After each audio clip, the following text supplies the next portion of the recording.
Hello,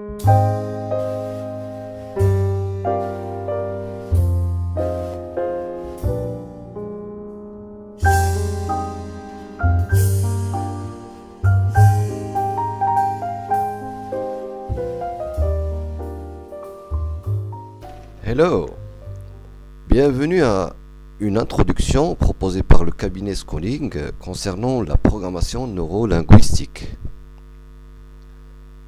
Comme vous savez, le langage structure et reflète la façon dont nous pensons. Le langage véhicule de nos expériences, de nos perceptions et de nos représentations. Les origines de notre façon de communiquer proviennent principalement de nos registres sensoriels, vue, odorat, toucher et goût, et la perception de ce qui nous entoure, ce qui constitue notre façon de communiquer. Le principe de la PNL se base sur un repérage et un décodage de notre propre façon de communiquer, plutôt de fonctionner, notre façon dont fonctionnent les autres, se dégager de ses propres filtres, et comme ça on saura comment mieux communiquer. Et d'ailleurs c'est le but de la PNL. Les différents systèmes de perception, il s'agit ici de repérer les 3 canaux coexistent en chaque personne. Tout d'abord, il faut définir quel interlocuteur, pour quelle situation, et le choix du canal qui peut être un canal kinesthésique, sensation tactile, le goût, l'odorat, un canal visuel, c'est le domaine de l'image, et le canal auditif, c'est le domaine des sons. Le repérage, c'est à partir des termes utilisés, les prédicats. En ce qui concerne le canal sensoriel visuel, il s'agit de certaines expressions comme « c'est clair »,« je vois bien ». Pour le canal kinesthésique, je ressens, je sens que, j'ai l'impression. Et pour le canal auditif, je me dis que, prêtez l'oreille, écoute. En ce qui concerne le calibrage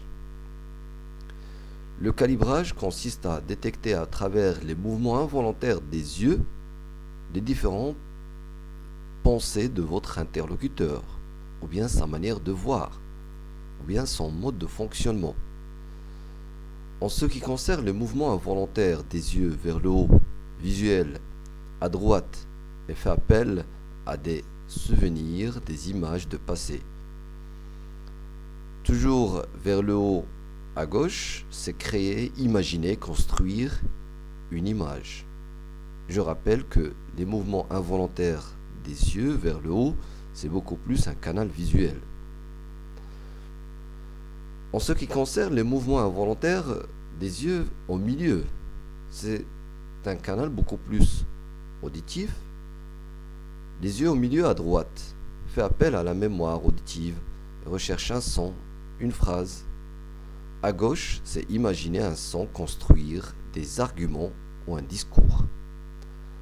Les mouvements involontaires des yeux vers le bas, à droite, pour mener une réflexion profonde dans un dialogue interne. Toujours vers le bas à gauche, en train de ressentir des émotions et sensations. C'est un canal beaucoup plus kinesthésique.